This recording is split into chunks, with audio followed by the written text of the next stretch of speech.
time. This is your room. This is your budget. So teachers especially are used to being taught how to teach. When you transition into the out of the education, just come out to the real world where you're not told what to do unless you're hired by somebody. You really have to define what makes you happy. That is the very first thing I work on when I coach. What makes you want to get up? If a teacher tells me the Starbucks stop on the way to work is what motivates them to get out of bed, they need to go apply at Starbucks as a district manager. And you know why? Because they've had 6 classes as a junior high teacher. That's no different than 6 locations. There's 30 students in the classroom. There's 30 employees at the location. You can go get free coffee. You can go get the benefits you need. You can work for a global organization and they'll invest in you back, right? But you get to do what you love. You'll wake up wanting to go to work. It's that easy. It does not have to be hard, but don't start after you've stopped. When you see people like Mark Cuban, the Shark Tanks, do they stop doing one business to start on that next one? Never, ever. It doesn't make sense. When you're cooking, you never start one dish and then do the side dish and then do the other side dish. You're doing it all at the same time. You're cooking your happiness. So talk about it today in video, in blog, on Facebook. Go live. Don't go live. Do what makes you happy, and the people who like that content will find it. No, I like that, and one of the conversations that we had was, and this was with again Jesse Owlett, who is an amazing guru, not GOOROO, the gooey roo, but he's like, well, why don't you create multiple streams? Because number one, you can go over to Teachers Pay Teachers and take these 16 years of lesson plans you've created and then put them on there as content that can be purchased, even if it's $1.99, $2.99. He goes, you have a decade worth of, you could slam 1,000 resources on there real quick. He goes, and then on top of that, he goes, if you're transitioning out, he goes, there are a lot of people that are begging for this information. And so you have the knowledge of how to be successful in this. So why don't you create this product also? He goes, and now you have 2 streams of revenue coming in. And so he goes, just build on top of that. And so I thought that was kind of insightful, which retiring teachers, Josh, the same thing. They retired. They're not living on the money they thought they, as successfully as they thought they would. You have books, decades of experience there, and you have tons of teachers coming in with none, and they're looking for you to guide them. Now you can mentor them. You can teach them how to teach. You already have all of the stuff. They can update it. They can revamp it. They can add their splash to it. But why not? Exactly right. Exactly right. Use what you know. This is an interesting segue to welcome to Sassy Saturdays. And today we'll be starting off talking about brand integrity, which is kind of actually a perfect tie-in, Melissa, to what you were saying. And today we have Melissa Houston, we have Eric Steves, and Amir Kadri. You know what, Amir? I've actually never said your last name out loud. Did I screw it up, or did I say it right? Not really. So Kadri. What? Now Eric is going to tell me that I messed up Steve. He's going to be like, no, it's actually a French origin, and so there's a hyphen in there, and so are we live already? Yeah, we just went live about a minute ago. We actually had some really good information happening that I thought was great to share. Eric was talking about because I mentioned talking about like building a product that would help other people, and Eric kind of jumped in, and I said, well, and I said, Jesse Owlett and a couple others have said, when are you going to start this? And I'm like, well, I'm busy. I'll start it, June, after I've completely transitioned out and I have more time. And so that's when Eric, kind of interjected with, Eric, why don't you kind of mention what you were saying earlier? Well, that the odds are pretty good that you'll still be just as busy whenever you're telling me this, and that the true obstacle right now is you choosing not to do it, not being unable to do it. And I don't doubt that you're busy. Everybody's busy, but we all do what we choose to do at the end of the day. I mean, we're not prisoners. So like the reality is like you could use a tool like a V2 mom to get yourself in a direction on a particular project, which just stands for vision, values, obstacles, and measures. And what I was really saying was that up until you're actually putting one foot in front of the other on a path towards a particular outcome, like in the case of like launching a course, once you're doing it, if you're encountering things that are stopping you from doing it, those are obstacles. But until that's the case, you're the obstacle. If you're talking about next month. And I mean, it's the same thing you run into selling a solution to a client where like you've done your homework, you know that they're bleeding revenue from this particularly backward thing that they're doing, such that it's become a big nasty problem for their whole organization. And like, you know too that they're the ones saying, oh well, like we don't have time for this right now, but like next month we will. And like any decent salesperson will say, well, what's going to be different next month? I like it.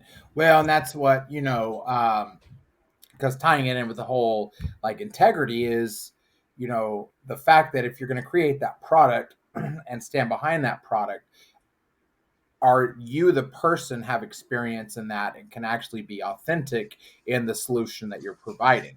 And so, you know, we're talking about, you know, as a soon to be former teacher, yeah, it would be very, very authentic. Whereas you have Melissa that is almost done. I'm sorry, Melissa, but I'm going to, you know, Melissa has made, you know, as a consultant, has made a really fantastic, and our website, I think, is super cool.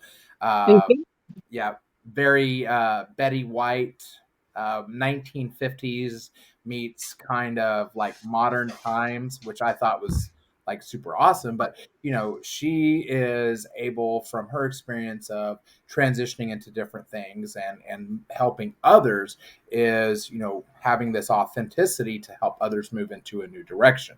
And I know that Eric, like you, have kind of reinvented yourself a couple times, and same thing as Amir. And so, you know, the integrity, I think, is the person that is behind not only the product but the message itself. And correct me if I'm wrong. Well, for me anyway, the thing with the integrity would be, is the person, so like we went live, for example, right? Yeah. Like, and before we did, you're gonna come across a lot of people that suddenly pull down their, you know, clown mask when they perceive the audience changing.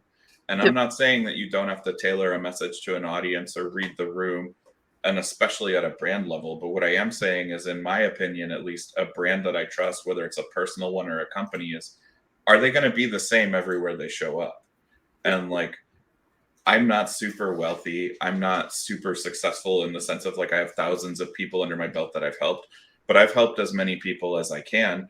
And I know that like if I left the earth tomorrow, everyone that met me can tell the same story about who they met. There's not going to be this like fishy, sorted, like other side to me.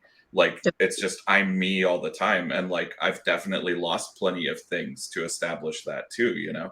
And I think that like the problem you have is people thinking that they can be all things to all people in their brand, and like you're not going to. So like if you're talking about integrity, in my opinion, the best place to start is like having the courage to lose out on a short-term opportunity for the longer-term investment in being that trusted figure and living up to the trust that people give you. Yeah, I like that. And then like Bill here in the comments said products and features can be copied, which they often are. I mean, down to like you have Apple that it was suing Samsung because they had rounded corners on their cell phone. I don't know how else you do it. But you know, a person cannot be replicated. And so, you know, I was thinking of Amir, who is my co-host for this Sassy Saturday, as we kind of created our cadence like months and months ago, where we met every week and finally decided, hey, let's go live with this and let's bring people on. And, you know, Eric, you've been like a friend to us for like forever. And what's been amazing is the knowledge that as we bring more people on and the different points of views, which I think is amazing with, you know, everybody has kind of a different point of view and may even disagree, but, you know, it creates, I think, a well-rounded picture of things. And so, you know, listen, the best example to build on, and I'm sorry to interject, but no, pizza. You can copy pizza all day long, but nobody makes pizza like you make pizza. Yeah. So do you advertise what you do? You mentioned Apple, and it actually occurred to me, does Apple wait to tell people that a product's coming before is it developed before they talk about it? Heck no. They're doing both at the same time. So you can say, hey guys, I'm not rolling it out yet, but I just created 3 new courses for June. They're going to be live then. Do teachers go into a classroom with no idea of what they're going to teach that first week? They're going to build it as they go? Heck no. There's some preparation, and you're doing it now. Yeah. And I know you started this saying, I'm going to be transitioning away from teaching, and that's a lie. That's the other thing I need you to understand. Your perspective needs to shift. You're a sales. You are a teacher. You're teaching something different, right? And so you're still educating. You're educating a different concept, a different product, a different ideal or concept, but that's it. You're still engaging people to make sure they have an understanding when they're done with their conversation. So I guess it's the consistency that matters, because Eric, it kind of goes back to you mentioning Starbucks, which is why there are so many like companies like to franchise, whether it's McDonald's or, we know that if I walk into a Dunkin' Donuts, a Starbucks, a McDonald's, it doesn't matter if I walk in from Rhode Island all the way to California, like the experience is still going to be the same. And so, Is transitioning Josh going to be the same as post-transition Josh? Well, yeah. I mean, I'm still going to be the same person. I'll just know like cooler vocabulary, and I'll have a few more connections. I hope so. I mean, I think that one thing I noticed a lot, and like I didn't really have an awareness of this until I had spent a lot of time around you guys, Josh and Amir, was that the people coming out of education, especially, that was a profession that they held really sacred. So like they kind of have a disadvantage in the sense that, fair or not, what that means to them doesn't necessarily imply what it's going to mean to their potential customers or business partners moving forward. And some of the tough love that I'm sure Amir gives too is just like, be aware that it's really way more about the person you're talking to than it is about you. If you really want to be able to do this right, that you have to have a sense of what you can be to someone else rather than like what you were to your students, Yeah. Well, it's funny you mentioned Amir, and I'll let him tell this, his story is that, he had a conversation. Amir was one of the very first people that took not only an interest in me and like creating this ongoing conversation, but kind of really reached out to me. And I made a post about this the other day. Was, I started a long time ago, and it was a really bad post. Like I look back, and the first one was I think I want to be a corporate trainer because like I'm good at like working with people. Like it was so bad. Like, are there any like other corporate trainers out there that will talk to me? And like nobody messaged me. And then I made another one about, because I didn't know what I wanted to do, and because number one, I had no clue what really roles look like. And so then I was like, I think I want to be a project manager. So then Amir kind of came into my life, and we created this cadence every single Saturday that we talked. And so he mentioned, and it's not just necessarily the transitioning teachers where, he gives a little bit of advice, like, hey, you should do this and this. And it becomes like kind of this with disregard for, like, hey, if you do this, this will help you. And they go, all right, cool, Amir, thanks. I appreciate that. And then like, don't do anything that is suggested at all. And so, and then they're left with, and I'm going to make some transitioning teachers very upset with me, but then they're left kind of like whining about why are my results not changing, even though I keep doing the same thing that is not working for me. Well, to that point, that's about establishing credibility with them as an audience. And the thing that's tough to get to the bottom of with people is that what they tell you they want may or may not be what they actually want. And that's not for you to decide. So like what I would start with is like, think about you, Josh, when you opened up this thing about you and Amir, and you mentioned this first post where you're like, maybe I want to be this, maybe I want to be that. Like what I'd love to know is why did you start posting? Like, what called you to sit down in front of the computer when you did it? Like, if you could try as hard as you could to remember when you said to yourself, like, what do I get out of this? Like, what's the candy that falls out of the gumball machine when I turn this knob? Like, what were you really after? And if you think about your own whatever that might be and how much it's evolved and how much it'll probably evolve after just today, you can kind of develop a bigger compassion for people that have trouble taking your advice, because the reality is that they can't necessarily have an awareness of how much they're even listening to you and how much they're listening to them. Like, that's not something that everyone has sorted out. And I think that psychologically it's pretty difficult for people whose life is uncertain and they know that it's changing, but they're not sure how, that they start to cling to their story about themselves really hard with that, like, I'm an expert, I know what to do here, because like they've got them, like they've made the discovery that like they have to count on them. And like maybe the armor that they wear into battle is this like false confidence in a dumb way of doing it. So like the rub is, how do you help them then? Three things here. So once a conversation that we were having in the a WhatsApp dark social chat today with Saad Khan.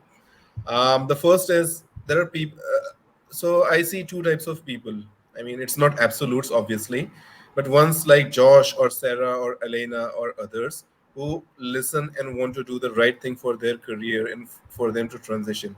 And they'll go reach the right people, even though they didn't know the methodology earlier. For Josh, it might have been, just starting to post on LinkedIn.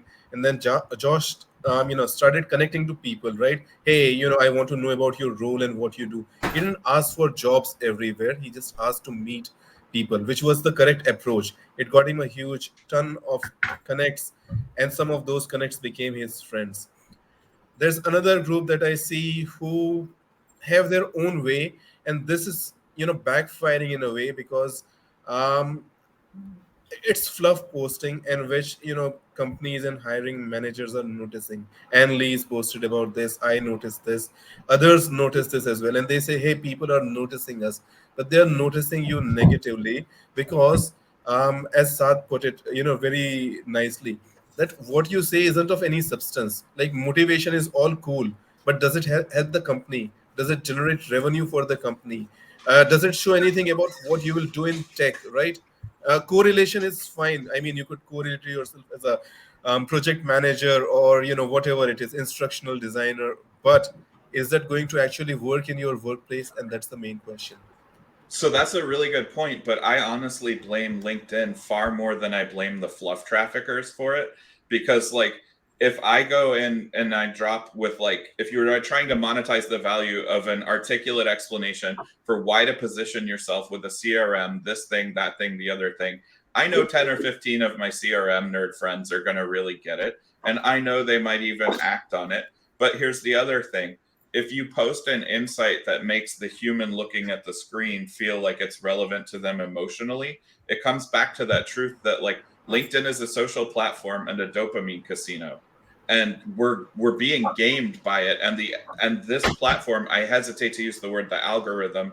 I'm saying the platform is incentivized to put a certain type of content out that causes a certain type of engagement, because it jives with their business model, and that's their responsibility. And unfortunately, one of their core KPIs isn't net value in the content as a business like communication. It's more like net engagement. And as LinkedIn evolves to be way more like Facebook than LinkedIn, you're seeing the same crap again, where it's like, we all know that like we can post a picture of our dog and it's going to do way better than a manual on how to make $1 million next Tuesday. Me and Saad chatted about this exact same thing today, that people may be getting tired of Facebook, and are attracted to a professional platform, and LinkedIn is doing everything it can to make it a creator platform where these things are also welcome. And there's nothing wrong in that, right? But that shouldn't be the overarching stuff that you see all the time, is what I would say. I honestly think no matter where you are, you got to remember, humans learn how to learn in the first 7 years or so. There's some arguments over when that defining moment ends, but 5 to 7 is really what everybody agrees on. So in the first 5 to 7 years, what do people get? They get kindergarten, they get first grade, they get told what to do, how to do it. They get hands-on learning. They get one-on-one coaching. They get lots of color. They get a gold star on the chart next to their name when they do a good job. They get a pat on the back. They get somebody beyond mom and dad to talk to. If you use that same principle in business, how is that any different than what LinkedIn is doing? You know why LinkedIn is becoming Facebook? Is because humans like gold stars and they like pictures and they like colors because we all learned how to learn the same way. It's all engaging content. And so they're talking to the kid inside. And honestly, that's why I coach on be happy first and then just talk about what makes you happy, and the world is your oyster. Shark Tanks, it was so successful because business people got in the same room together and talked about what they love to do. That's the secret sauce. My secret sauce is there is none when you just look at it from a different perspective. It doesn't matter what platform. Everybody says Facebook's growing exponentially. You know, Reels over there are taking off. I had 35,000% growth on my personal business page there just by saying, hey, I'm here. The only reason people sell products is because they put a price tag on it and make it available to the public in one way or another. I mean, I don't care what it is. You could be at a farmer's market. You could be online. You can be more competitive using certain resources like Salesforce. It definitely gives you an edge because it brings a lot of the tools you need in one place and you can utilize that. But reality is you still need the sparkle, you still need the shine, you still need the engagement for that 5 to 7 year old. And everybody has different ideas of what's cool, right? At 5 to 7, there's a very defined line of who thinks fire trucks are cool and who doesn't. And you know, but somebody who loves dinosaurs at 5 or 7 has that excitement, that happiness that you're going to hear all about T-Rex. Do the same in business. Do the same in business. Get exciting. Put the content out, and the people who want to talk about T-Rex are going to find you. I like the mention of the dog because it reminds me of James Perry posted a picture. I don't know. It's been a few weeks.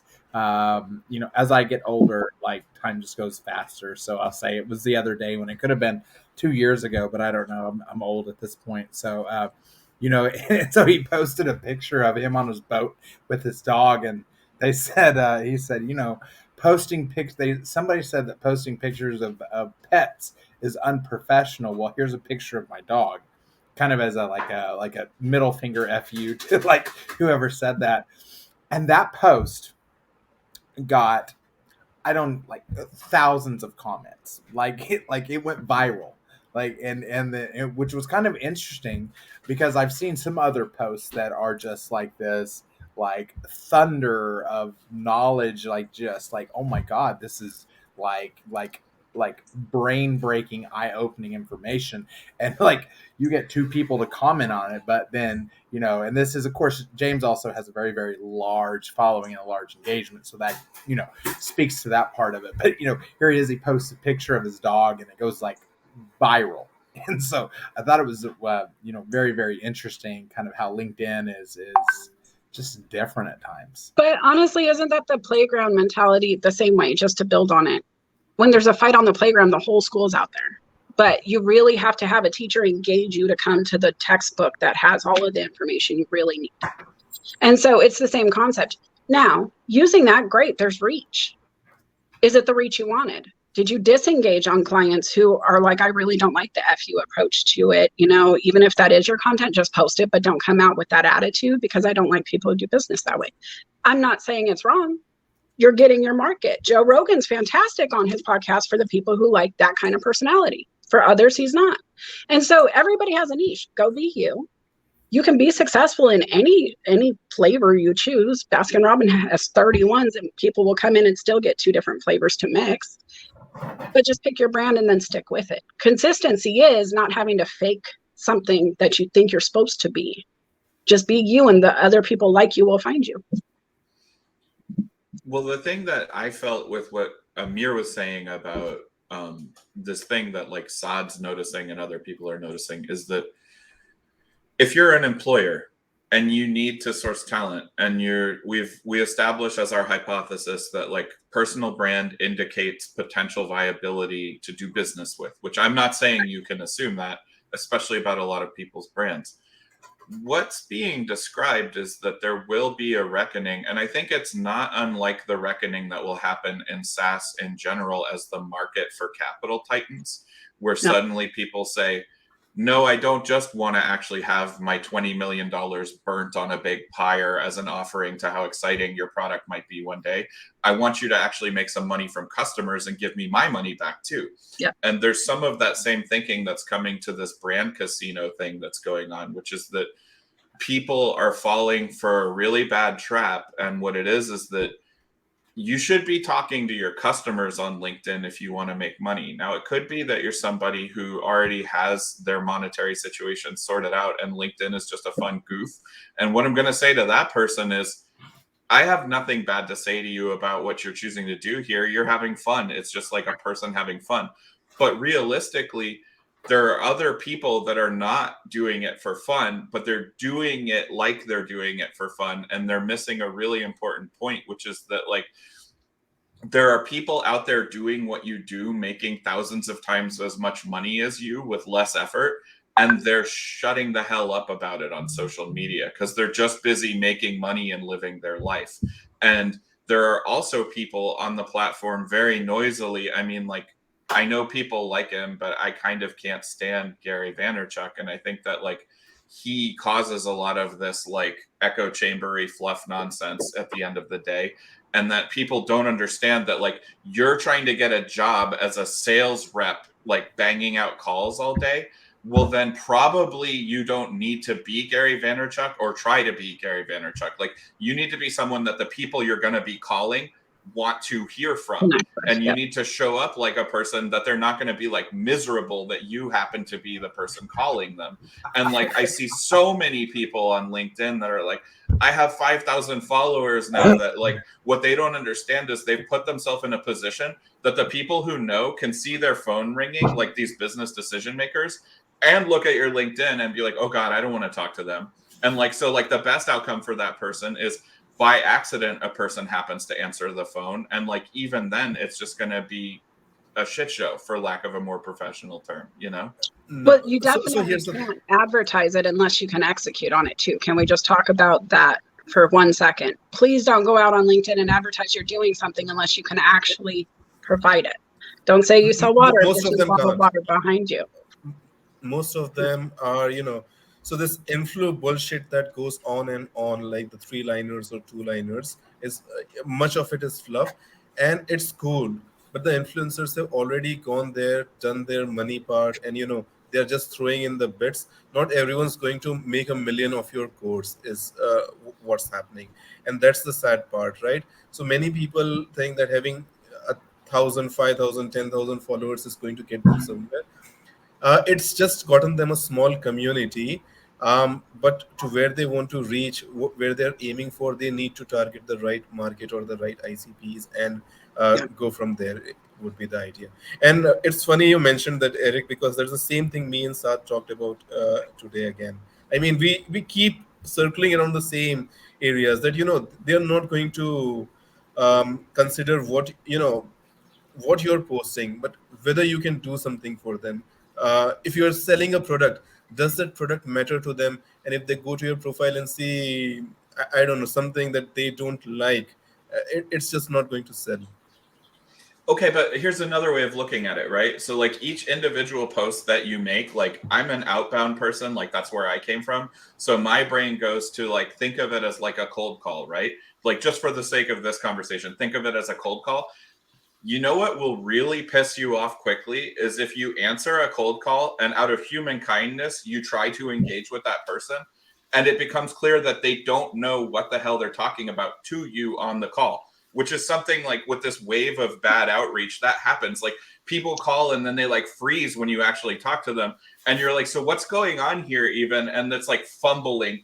And the thing is that on LinkedIn, one of the dangers of the platform is that you can make posts that are just that same like Wile E. Coyote flapping his arms off the cliff waste of everybody's time, but you can package it with enough emojis or enough recycled like Zig Ziglar or whatever that people are like, yeah, like, and then like because that happened, now it's going to go out there and like get legs. And the truth is it's like it's a bad cold call that like shouldn't have happened. Like you should know why you're on the phone with a particular person. Like I actually have said to people cold calling me, like, why did you call me? Like, not because I need them to mechanically go the reason for my call, but just because I could tell that they couldn't even tell why they were calling me other than someone's paying them to call people.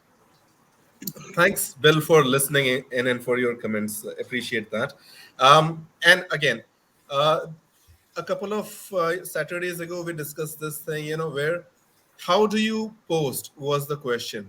And the thing was, look at comments, look at posts that inspire you, and post something or questions based off that post and something that can still engage rather than, the same old, I went shopping or I did this and I went hiking today.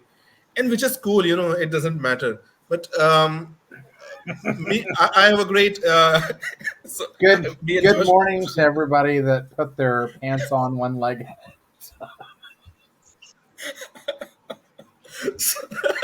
I'm not going to say anything.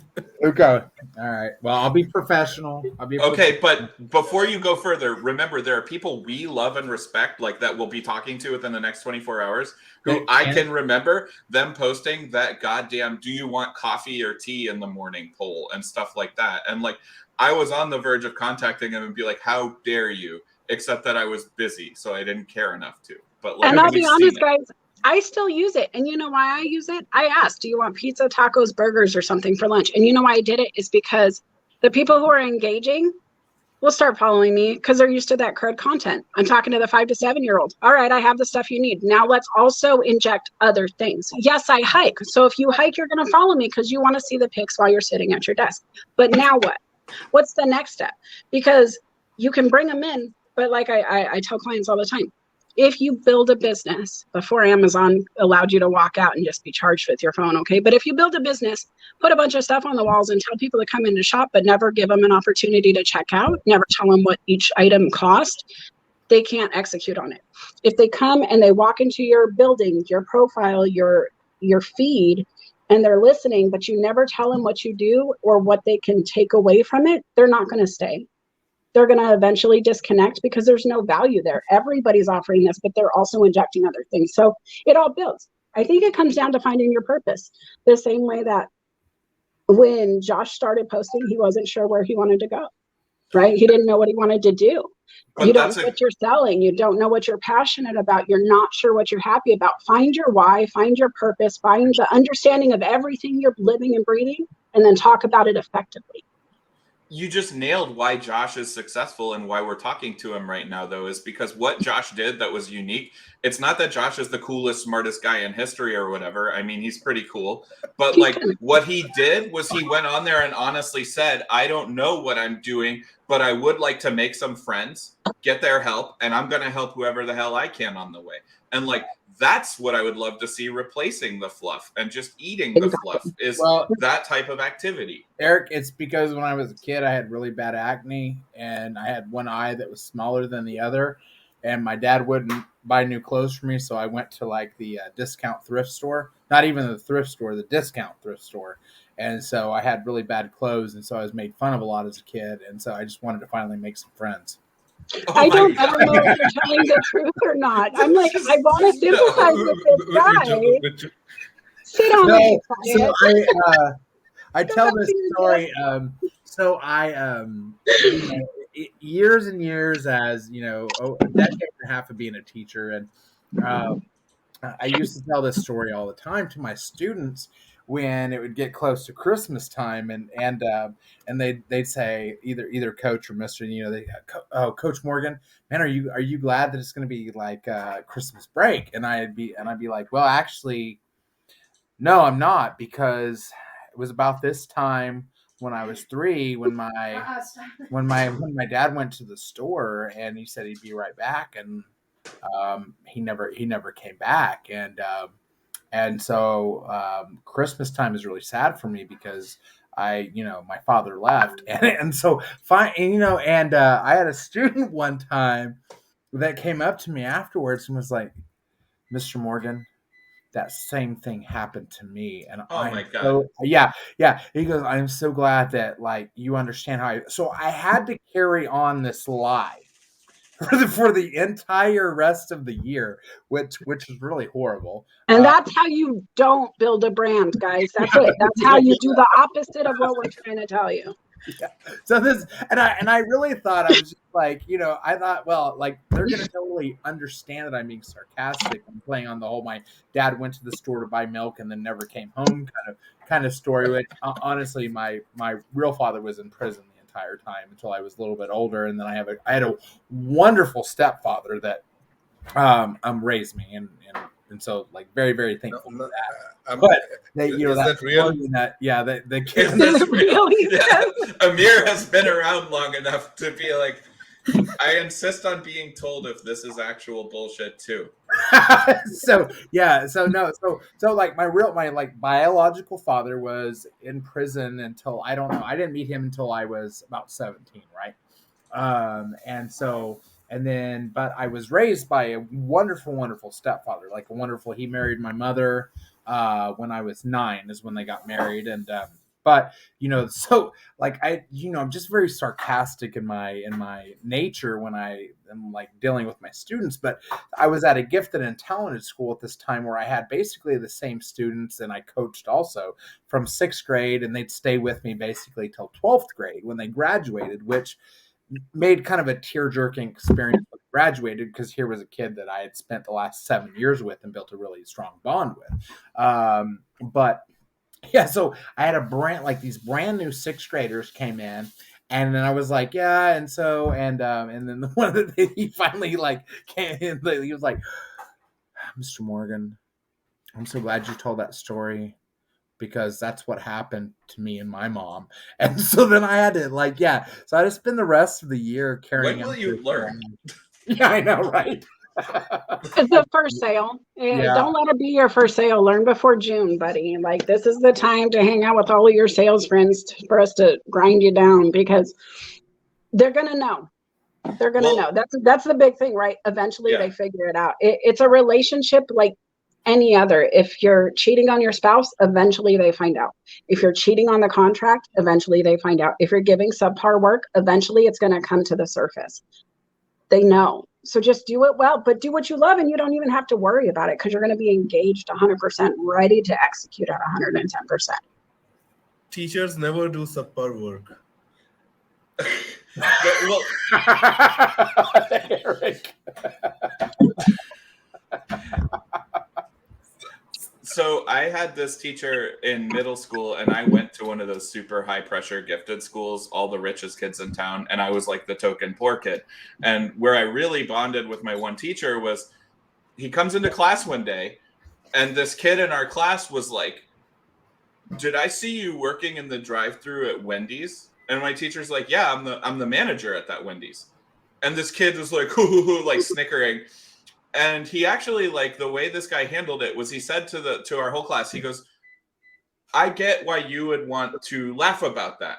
And he told this kid, he goes, I think you're laughing because you don't know anybody that has to work at Wendy's, and like you're scared of like, what would it be like if I had to work at Wendy's? And what my teacher said was like, it's okay to laugh about this stuff. Like, he was really kind about it. But what he basically laid down the gauntlet was, he said, I work at Wendy's because they hired me while I was still in college, and they made me a manager, and they actually paid me really well, and they treated me really well. He goes, and I have part ownership of that franchise now. He's like, so why I go in there and work is because I teach other people how to make their money. And like, he broke the entire thing down as like a business education, and that it was an income stream for him. And that at the end of it, he's basically like, you're damn right I work in the drive-thru at Wendy's. Like, I'm really proud of that. And like, it's not something that I'm ashamed of. And like, basically laid it down for the kid, saying like, I get that you're laughing at this because you're uncomfortable. And it didn't shame the kid, and he didn't take any shame. And I guess what it also just kind of showed was like, there was a sophistication to this guy's plan for his career that a lot of people don't have, you know? And I think about that to this day, because he eventually transitioned from that to driving an 18-wheeler during the summers as an owner operator, and like got really good at targeting routes and stuff. And he was like, I'm a teacher because I love teaching. Like I work at Wendy's because I love being a teacher. Like, it's not that like I'm some moron and I don't have my life together. It's that like teaching doesn't pay anything, and like running a Wendy's is actually at least a lateral move financially. And like, he kind of positioned it all for the kids. Like, there's a value between our relationship that like I'm willing to work at Wendy's after school to make it work to do this. Well, God bless him. And can we just talk about the fact that you can still do that, continue teaching, but have those other sources of income? We talked about retiring teachers and teachers who have lesson plans that they can put out on different websites. I forget which one you quoted. I know there's so many, but teachers paying teachers, I think, is what we talked about. You can put your lessons plan out there and have it make money for you while you're doing what you love, but you're not having to work that second or third job, and you can still be a teacher and still have that additional income. Maybe you're retired a teacher and need that additional income. Pull your old lesson plans out. Learn how to monetize and implement that for you today. And I had, honestly, I think I've spent, because teachers pay teachers is kind of a newer thing. And so I think I've spent, I don't know, 50, 60 bucks at that place total. And so I hadn't really thought about it much. But then when it was somebody in a Facebook group when they were talking about what are you doing for side hustles, because like I've got to go pick up a part-time job. Like every teacher works a part-time job unless they've got like my wife makes tons of money, and so I just depend on her as a sugar mama. No comment. Okay. Hey, I gotta jump, you guys. I really appreciate you. I'm sorry I gotta go though. But no problem. Right. Take care. But they made a comment. They're like, yeah, I've been doing teachers pay teachers, and I hit 6 figures on there a year, and so after this, I'm gonna be done with teaching. And I was like, wait a minute, you're making 6 figures off teachers pay teachers?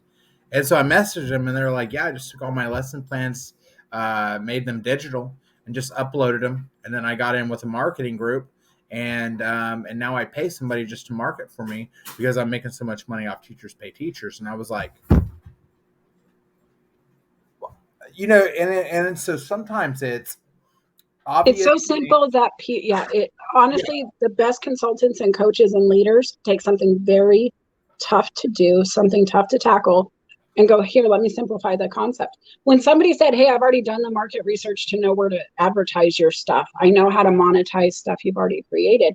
They've done their research, but now networking brings that to you for free, and you can just execute on all of the work they've already put in place, right? And so be on LinkedIn, have these conversations, do these kind of lunch and learns and meet and greets, and listen when they post. When people go live, watch them. They're going to be streaming something.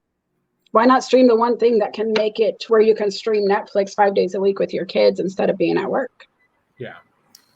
And there are plenty of good learning lessons out there in form of podcasts or LinkedIn short form videos. People doing TikTok these days. We've got so many good content creators that other people can learn from and do their own thing. Yeah. But in the end, I think fluff separates itself, and people who keep posting that are keep doing that, and they'll still stay in that same circle that they want, which is fine. Actually, it doesn't matter. But what to the people who want to make a difference, they will research the technologies. They will go after the people that can help them get a step up, network, and then actually go the whole way. And that's where it gets interesting. And when people like Josh and others, they help others in their same field get a step up, it's even better. And that's what drives the whole thing. Yep. And I'm in a unique position, and I think that's why this year I'm really going to roll it out to more individuals. Before, I was word of mouth, and we were talking about it before we went live. But I would consult businesses for my clients, and that was my primary role, and everything else was done on my own time, privately, referral based. But I found this market of people who needed experience like mine. I've been a certified employment professional. I've done staffing and recruiting. I work with HR individuals to screen for employment now. I talk to HR managers all the time. So when I'm talking to a transitioning teacher, not only can I talk to you about how to upgrade your resume, because I've done that, how to search for a job, because I've helped people do that, but I also know the people who need you. And so that's my secret sauce, is I have the skills attached to me because I network effectively, because I do talk about the things that matter to me and matter to the clients and matter to the people I'm servicing. but you don't even have to shift necessarily to still grow where you are. You can strategize just slightly and be the best teacher of that district and have your best followers on your lessons plans or your voice to your students just by learning to hone your craft a little more effectively. If you're going to be online, learn how to be online. YouTube's a great resource too. People are out there like me, professionals Josh, he has a whole YouTube channel. He's taking all of this and putting it there. So then when you go to research, you can just go watch all of Josh's friends talk about things. And so it's not hard to find it. It can be free. Lots of teachers are able to self-teach, or teachers. It's not hard for you to go and study a subject matter. So just define what makes you happy and then study around it, because that's really going to define your niche. It's going to define your brand. It's going to build on the people who are like you, and you don't have to pretend anymore. Amir, have you started a TikTok channel yet? Nope, not going there. And TikTok's banned in India, so hey. Is it really? Yeah. Oh man, it's interesting you say that, because I and maybe this is just being American. I always think of the world in the lens of being a North American, and so when I think of TikTok, I think everybody has access to TikTok. It was universal, but there was this India-China spat a while ago, and India decided to ban some apps from the other country, so that happened. Okay. At least you have LinkedIn, man. I'm glad to see you here. Yeah. I mean, that's how we, me and Josh started. But my point is not just towards the teachers, because educators are just a small percentage, and most educators are there with the open to work banner, and they are looking for work, and that's just a minor percentage of what I'm talking about. There's a large percentage of people on LinkedIn, right? So some of them, repeat content. Some of them, I won't say steal, but I'll say they copy content from others. Some will, take Twitter posts and, post them as their own on LinkedIn and stuff like that. And that also is a brand integrity thing. So the best way to be yourself and show that integrity is by posting content as yourself, as your genuine self. And I think that shows through at times, and it matters, because then people can make out. If you keep faking things, if you lose that integrity one time, you slip and fall, and people will notice, okay, he is not or she is not all they made themselves out to be. And that's when you lose followers. I mean, if you are in it for the follower count, that's a different thing, a different story.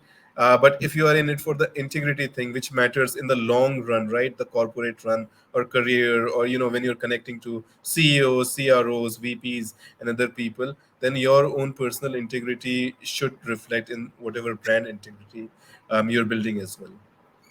Yeah, I mean, honestly, that surprises me that people would pull content from, basically plagiarizing. I look at it as plagiarizing, but because it's just as easy for me to say, hey, I saw this on, rather than like post it as myself, because you're still going to get the same engagement regardless, which is, it's kind of interesting. And I made this, speaking of kind of that engagement, which is, I saw a couple of them make this, I finally hit 4, I finally hit 5K, I finally hit 6K, I finally hit, and then I thought to myself, I was like, is it like, am I missing something here? Because I made the comment on there. I was like, well, I've had a post that hit 150K plus views. I normally have them hitting 25, 30K plus views. I don't run after followers. I'm not even at 2K followers, but I've, at no point have I ever made a post or a comment about I need more. But I see it quite often where they're like, oh, I've hit this many. And I'm like, am I missing something by not? I posted, I hit 2,000 and then I cut 200 people. And then I hit 2,000 again and I cut 200 more. And I don't care about my count necessarily, but what I did post about is, hey, I had a goal of 2022 for 2022. And right. But What's more important to me is at least a quarter of those people, at least 500 of them, have met me like this, or have done business with me, or have engaged in content so often that I could sit down at a coffee shop and I feel like we're best friends. Josh and I have never met in person. Right. But I feel like if I ran into him at a McDonald's, we would be sharing a booth automatically, right? Like, it would be no question.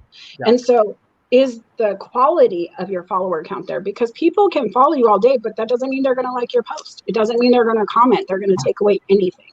It means they're going to scroll past your stuff and maybe see you for a millisecond. You know, it's funny you mentioned that. I saw kind of a similar post, and now that you mentioned that, I do remember you're like, in 2022, I wanted the goal of hitting 2022, but I've cut people out that really don't like add anything to the, and so there was somebody, and I don't even remember who it was, but they kind of made, like I hit 10,000 followers and I cut half out because half of those people had just followed me for whatever reason. And so, and I thought that was more impressive, but yeah. So I've always seen this, right? It's some people like the quantification that, hey, I've gotten to a certain level, and maybe there's this mindset that hitting a certain number makes that dopamine hit as well, right? And the other way to think of it is, who are you reaching? Is it your audience? And there's a thing that I disagree with is followers giving value to you. It's all about whether you and your content are giving value to others, and that's what should matter. And ultimately, that goes around to you as well. It's as simple as that. And if you're giving it to them, they're giving it back to you by commenting, thank you for sharing this. Thank you for this. And you'll see the value. If you're marketing a product but not making sales, you're not reaching your people. If they're buying from you, they're executing on what you're giving them, right? And so you'll see it by engagement. You might have how many thousands of views, but how many of your friends will jump on a video call with you, Josh? How many people will engage with you privately that don't maybe do it publicly? But as soon as you're ready to sell something, a lot of those people will convert automatically because they want to engage with you further. And if they need your product, you're the one resource they're going to utilize because they know you. It's interesting you ask that because there's a lot of people that I chat with on a normal basis, or I can message and they will almost respond immediately or as soon as they're not, as soon as they're not busy, but they'll never say something on like a post. Like they'll never, but I have long conversations with them. I could ask them like, hey, I have a flat tire. You're bothering people, Josh. Stop bothering people. No, that's so it's so funny. I mean, you posted about that yesterday or day before, and Mandy had a curious icon on that. I said, I phone people or annoy friends with messages in the morning, and it was just a joke. And Mandy is like, hey, and it's so there are two things, and I'll let you continue after this, Josh. One is your integrity, which is again that brand integrity, and the other is the amount of trust and respect you get from your friends, and vice versa. So I could message Josh any time of the day or night, and he does that. And we've got a bunch of great other friends that we do that with. And it just doesn't happen till you prove your not value, but your integrity to them. Well, the reason why I made that post is because I realized, like, okay, so I get up pretty early in the morning, like well before any of the kids get up, and I get them like ready for school and get them off to school.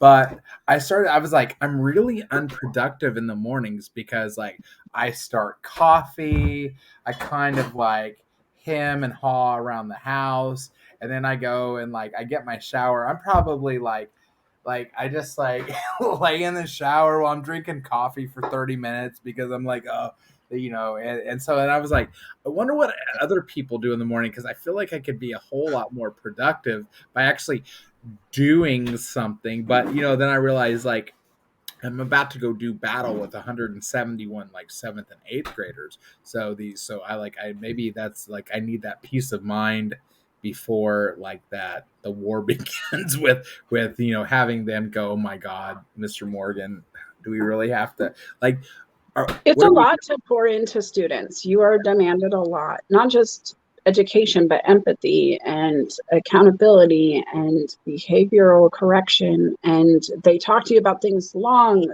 outside of your educational purview. So I think there is some value there, but I also feel really bad being the lady's like, yeah, I'm up at 4 a.m. checking off that to-do list. My first thought was, Josh, do you set up the coffee maker the day before? Well, no, because then I would actually have to go buy a coffee maker. That, well, you know what? I don't even And know. Josh, Does our coffee? Oh, hey. So apparently, I've just been wife's planed. I used him as the coffee maker, so that's how ours works. But actually, it does work to turn on for in the morning. Oh, I was like, wait, no, I'm the timer for the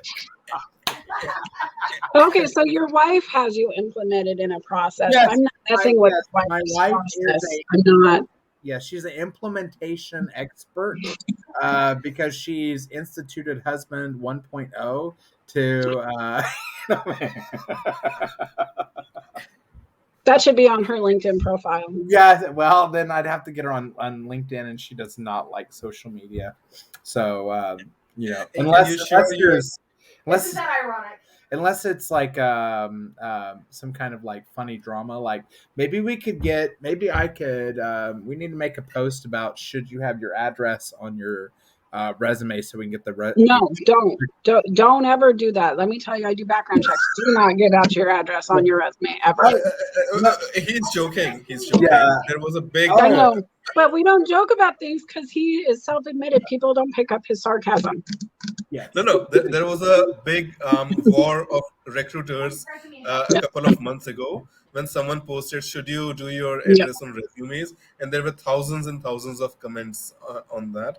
So that's what Josh was referring to. This like it was all these recruiters that like came out of the woodwork, and like it was thousands upon thousands, and like they were like cussing at each other, and like there was like, it was so bad. It was a very simple, should your address be on the resume?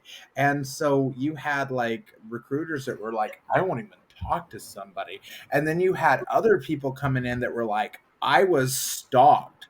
Like, this is like, it's so it was like, the joke on that is like, and this thread went on for like days upon days of all these recruiters, and I was like, man, this is kind of entertaining, actually. It's a hot topic. It is.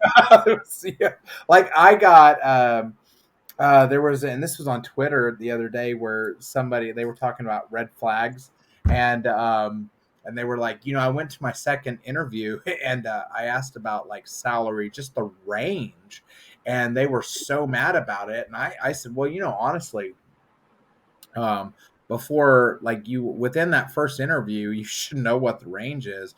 And somebody on Twitter responded and go, well, you're not even worth, like, I wouldn't even talk to you. And I'm like, well, good, because I wouldn't want to talk to you either. And so I like Twitter for watching all the drama.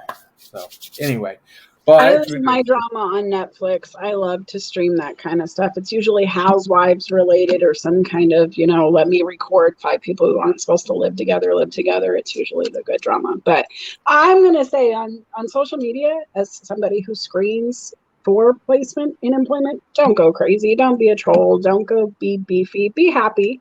I honestly tell everybody, going back to that 5 to 7-year-old brain, Tickle Me Elmo sold out one year.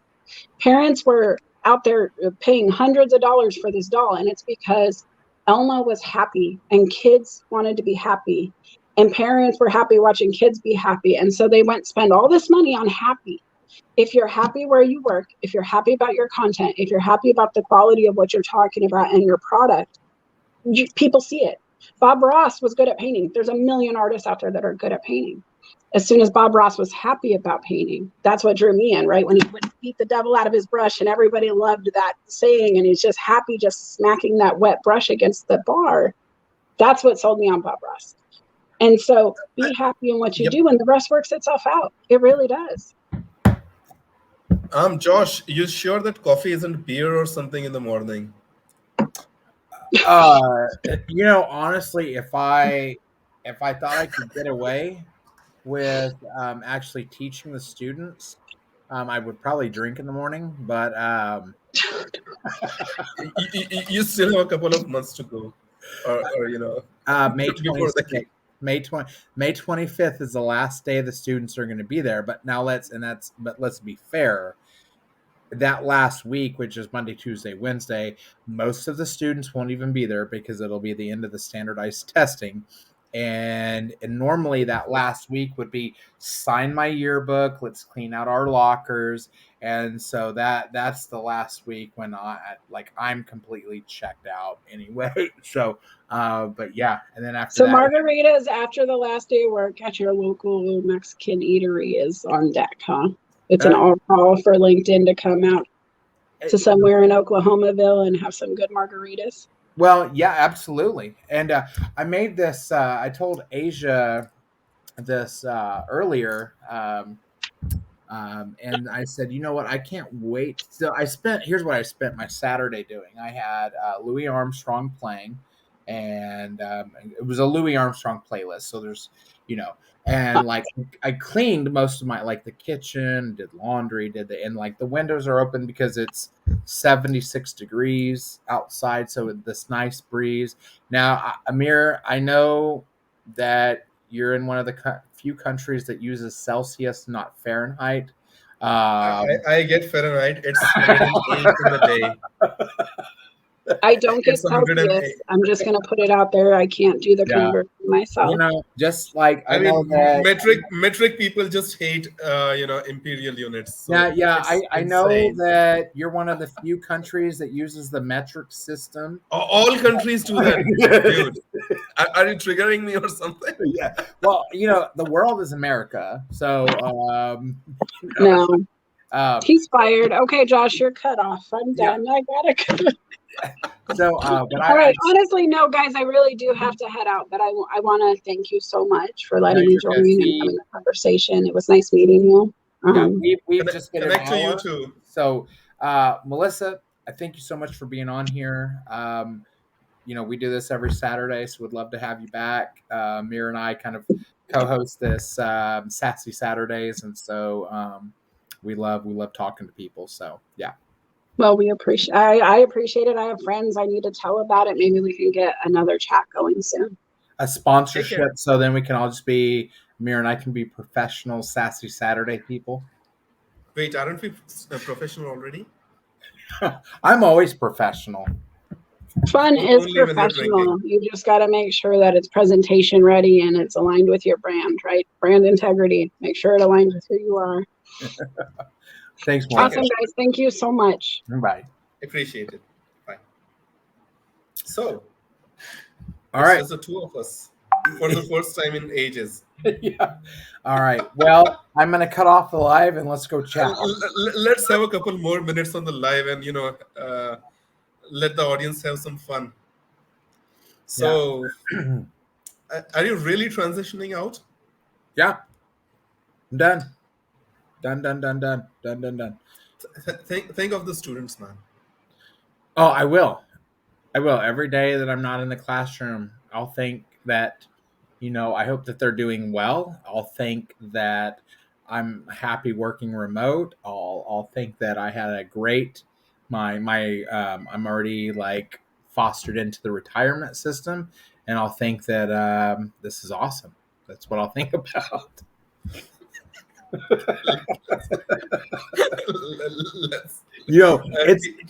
It's funny you mentioned that because and I hadn't said anything to any student because I'm almost at 17 years teaching. It's been my whole world for a long time, including, in fact, it wasn't until 3 years ago. So for the first 13 years, I also coached multiple sports. And so I was at the school throughout the year, all day and most evenings also.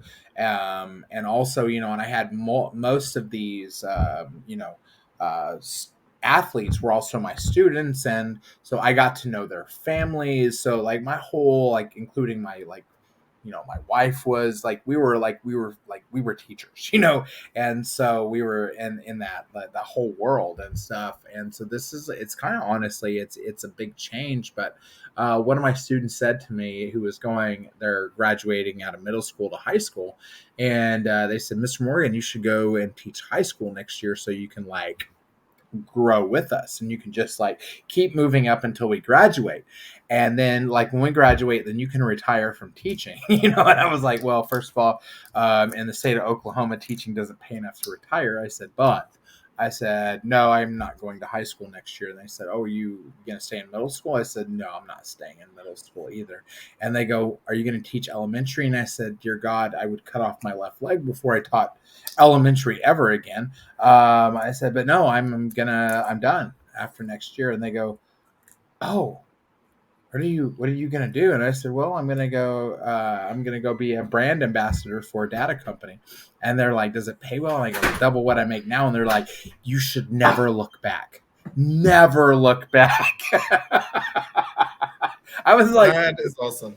Yeah, I was like, this 13-year-old is so wise. Why am I like they're so much wiser than I am? So I see two things there. I mean, once people teaching for the love of teaching, there was a time when people used to do that, but when the pressure gets too much, and the pay gets to be too little to take that pressure, is when you get tired of that.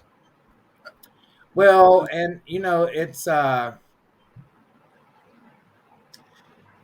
just, I don't know if it's different, or we just have more educators that are on social media now, because I have seen Too many of them. Well, and here's if you look at statistics, and this is just like, you can like Google it or whatever, but within 5 years, it's something like half of educators leave teaching within 5 years, and that could be due to they are in schools, they don't have the proper support, they don't have whatever it may be, and so that's a lot of teachers that leave every single year or within 5 years. But it wasn't until like the last couple of years that you really started hearing it being like vocalized and verbalized, the actual like mass. Now here's what has changed though. Before, at least up until the last 2 years, is you had enough people coming in that were interested in becoming teachers, whether they stayed or not, to replace those that were leaving. But now at this point, you actually have universities that are shutting down their, including here in Oklahoma, that are shutting down, especially the special education department, which is very scary as somebody that has, a special needs son. Right. But you have these universities that are shutting down their education programs because there's not even enough people now that even want to go into teaching to replace those that are going out. So what education will look like in the next 5 to 10 years, I have no clue. What I will say is I'm kind of thankful that my own kids will be out of school to see kind of the crazy, and I kind of laugh about that, but it's actually very, very sad, because especially it is.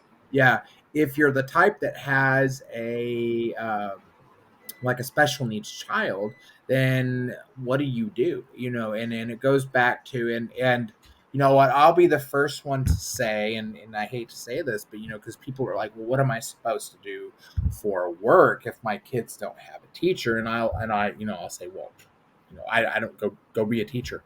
Then I don't know, but yeah, it's gonna be interesting to see what develops out of. But sometimes, and it's not even necessarily in education, but sometimes in any industry, things have to completely break before improvement and progress happens. Before I comment, Sarah's there on the live as well. She should have. I didn't know you were around, Sarah, or we would have you join. It's kind of too late. But we'll give you the link. We'll continue this chat right after this. So thanks everyone for watching. And on that note, see you next week.